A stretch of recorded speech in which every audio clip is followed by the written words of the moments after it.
Okay, I'd like to get started. Today it's sort of a totally different bent we have to this. I was asked if I'd also explain a little bit about what you need to do this afternoon, and I'll do that at the end, so that way I won't lose you. You'll have to come back to find out what to do this afternoon.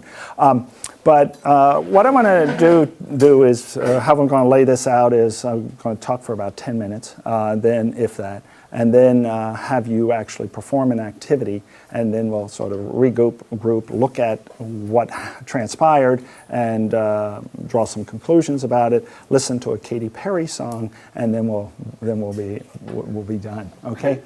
And then I can talk about the projects, or whatever you want to call it.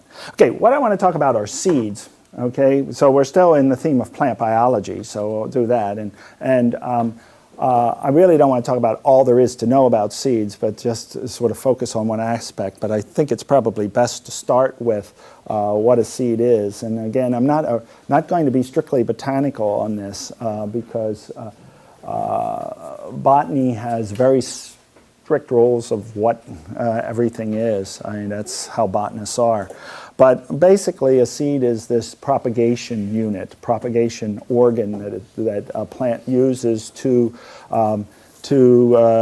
start the next generation. And of course, this is only going to be true of gymnosperms and angiosperms, not ferns and all those sorts of things, but certainly gymnosperms and angiosperms.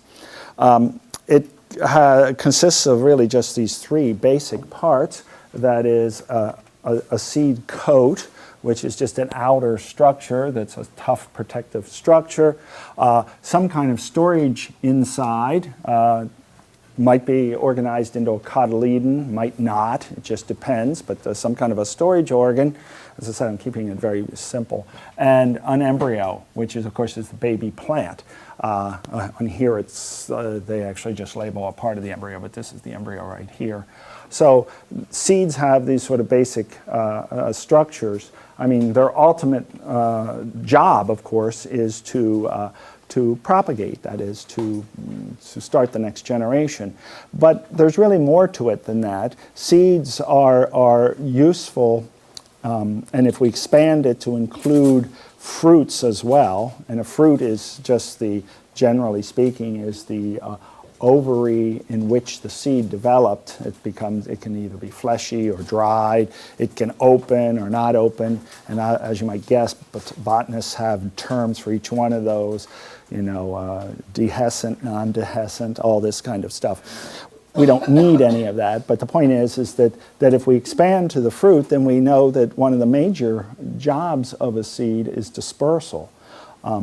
And that in itself is interesting, at least to me as an ecologist, because there's a great deal of literature indicating that seed plants make real decisions. Now, I don't mean that they sit around and think great thoughts, but they do change their reproductive behavior based on the environment. There's a lot of, and the general trend is that if things are good where the plant is, if the plant's doing really well where it is, this is in the wild. I'm not talking about agricultural species because they've been so highly bred and selectively bred that it doesn't count for them. But in natural species, if the current environment is good, most of the reproduction will be asexual. Okay, that is either by root rhizome, by fragmentation, something along those lines, which makes perfect sense because the genome, if the environment is good and if things aren't changing, then don't mess with a good thing. That genome is sort of matched to that environment, so what better thing to do but asexually reproduce? So you're cloning and therefore keeping the same genome. Now, when things get bad, either drought stress or competition, typically competition, but other stressors, then you'll see the proportion of energy allocated to sexual reproduction will often go up dramatically.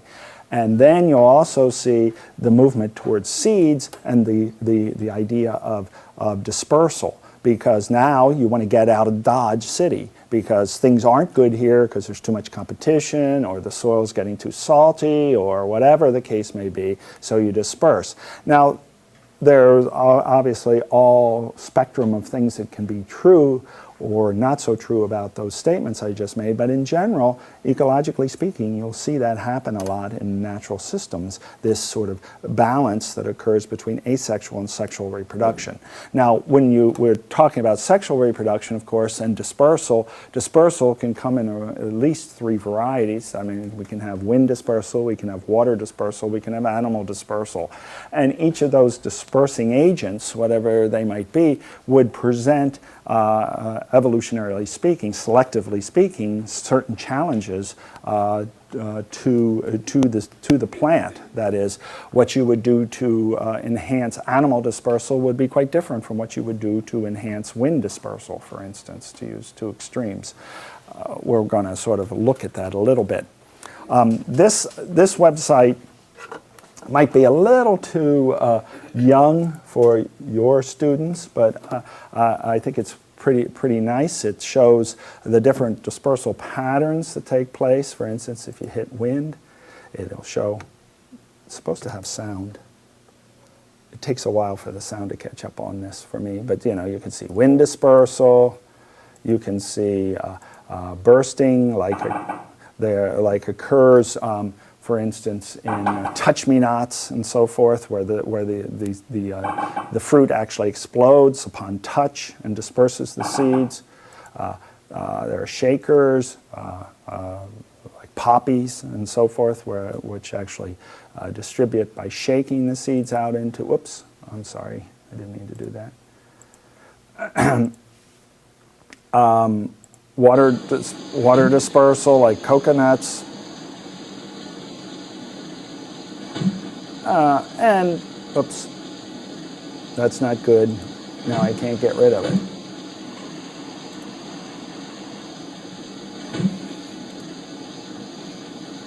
There we go. Catching a lift. I like this one because I like the sheep. But anyway, you get the idea here. Enough of that. Okay. Oh, animals, because I like the birds.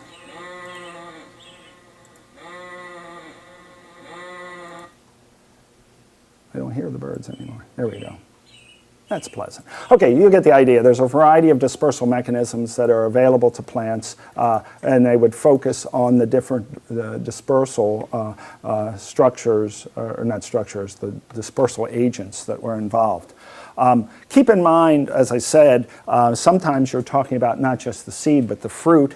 I use this cycle of a pea plant just to indicate, because some people don't stop to think about when they're looking at an apple that what they're really eating is the fleshy portion of the ovary and the seeds are in the center. So the apple is that fruit is the whole dispersing agent. Same with a cherry or a peach or something like that. In the case of like peas and so forth, of course, the seeds are inside this sort of pod-like structure. So this is actually the ovary here. So this whole thing is the fruit, and then the seeds are inside. Now we're going to use sunflower seeds, and I say that with quotes around them because technically, again, this isn't really a seed. This is actually a fruit.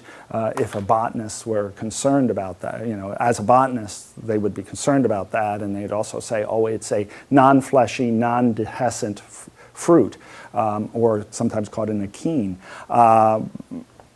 Now, don't you feel better knowing that? So I don't care about that. I mean, I cared about that because I took botany courses in grad school, but and I also took zoology courses in grad school. So anyway, my point is that we're really looking at the whole unit here of a fruit. Now, when you look at dispersal, seed and seed/fruit dispersal, there are considerations that you have to the evolution or selective considerations that have to be met. They're based largely on the dispersal agent. I mean, if you're looking at wind dispersal, then you would be most interested in aerodynamics of the seed-fruit combination, because you'd want to be able to have it glide or float or be carried by the wind, or hydrodynamics if it was going to be carried by the water. Obviously, you'd want it the seed if it was going to be water dispersed, so that it didn't adhere to rocks and didn't get stuck, in various places where it would never be able to germinate. Attractiveness would be a feature, of course, if you were interested in attracting animals, insects or mammals or something to the fruit.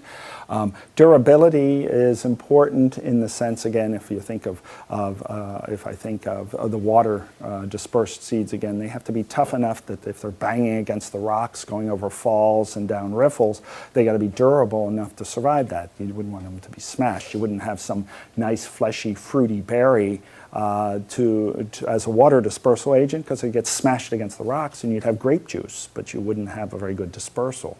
Durability also in the sense that you would want it to, if the fruit's going to be consumed by, say, a bird or a mammal, and that seed has to pass through the through the gut. And there are some seeds that must pass through guts in order to germinate, particularly some of the aquatics. They must go through a duck or some other bird's gut, and if they don't, they can't germinate. The acids of the digestive system sclerify the seed coat to allow germination.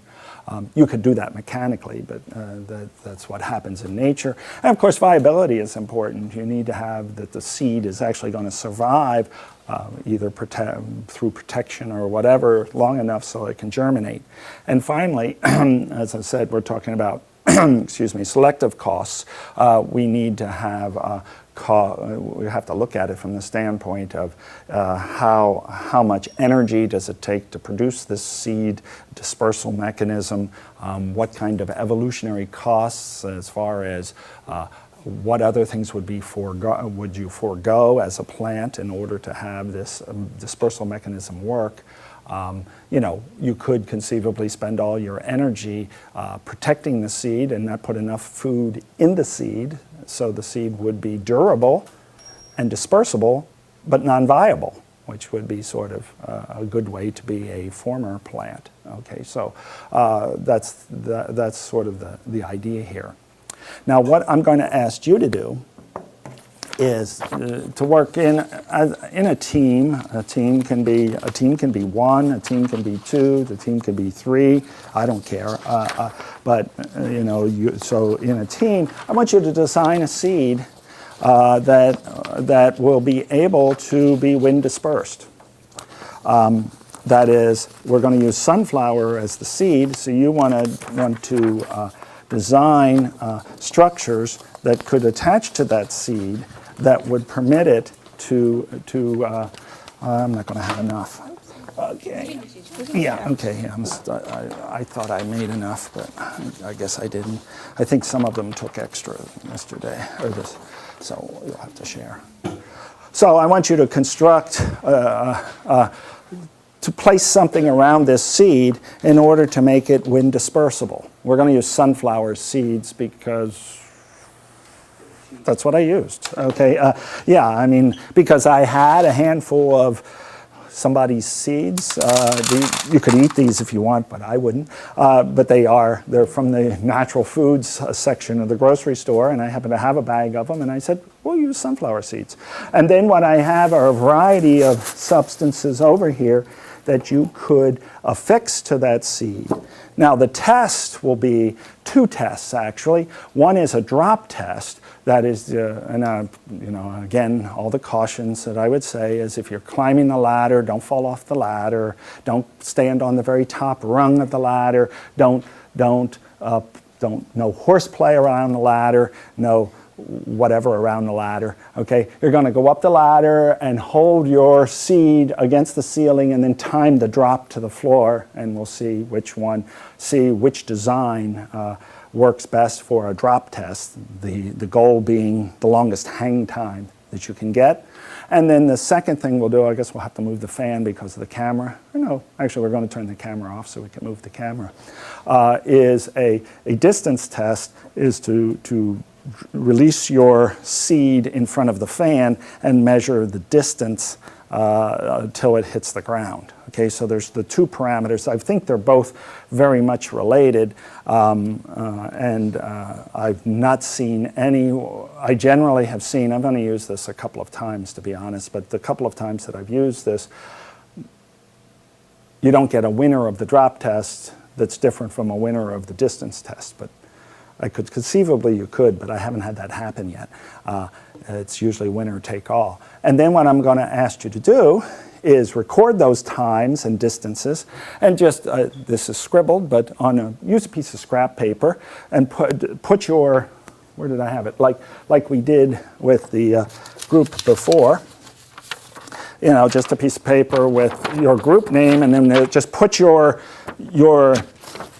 device there so we can look at it, and put the time, the hang time, and the distance traveled, so I can sort of line them up. We'll just use the table up here, and I want to see the greatest distance and all. And then what we'll do is just look at them, and I want to see if any of the structures, you know, the ones that do the best have certain common structures, the ones that don't perform as well have certain common structures, and then are they related to any natural structures? Okay, so that's the task. Last thing before I turn you loose, because it's not that much, because these are just pictures, which I don't think I need. This could easily be extended if you were interested in extending this to a botanical, in a botanical theme, by actually collecting some seeds. That is, collecting acorns, collecting maple seeds, even dandelions, parachutes, and so forth, and having those in the class. And then basically, this is just a quick thought and not very well thought out. You could set up and have the students drop them in a bucket of water, see whether they float or not. Then see whether or not they would, well, with berries, not such a good idea, because they'll be smushed on it, but if you were using certain other seeds, would they adhere to clothing, or maybe have a piece of cloth and see if it would adhere, or to see if movement by that way. You could have them, I don't know, drop the actual seeds and measure them and so forth. So you could actually extend this in a variety of different ways. Yeah, see if it floats or sinks, does it stick to clothing, test each seed, make up some data and so forth. We're not going to do that. What you're going to do is just design this one seed structure and test it. Or you could do more than one if you want, but that's what I want, okay? So everything that couple of items. It turned out this morning, because I was sure there would be lots, we'd have glue around, and it turns out we have very few in the department selections of glue. My own personal stock of almost sniffed out rubber cement, okay, because I love the smell of rubber cement, so whenever I'm down, no, that's not true. Okay, but that's here. It's kind of, it works, but it's kind of really thick, and it honestly is the only jar left in the department. I don't, so maybe that says something about my colleagues.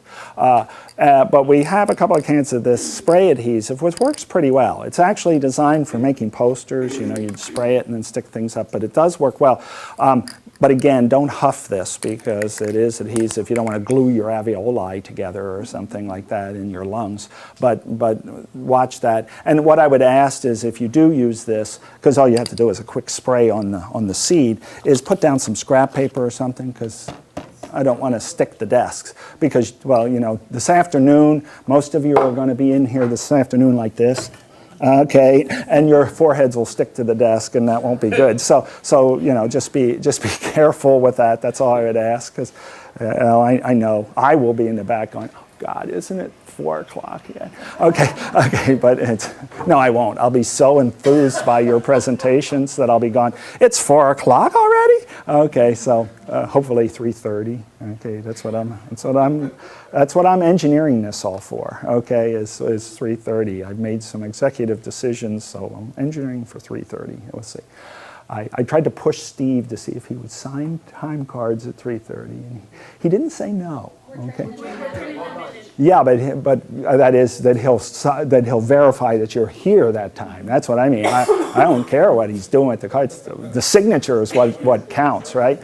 Okay. Anyway, long and short is, so that's the tasking, and that's about it. So there's tape and there's glue. There's cotton balls and pipe cleaners and tissue paper and yarn of different sizes and thread and things that might work. And so design a seed, okay, and construct it, and then let's test it. Okay. Then when it's all done, put it on a piece of paper and put it up here. We'll look at it, and then, as I said, then that'll take you it takes about 25 minutes, I think. So we'll still have plenty of time then to talk about the project and all. Okay. Okay.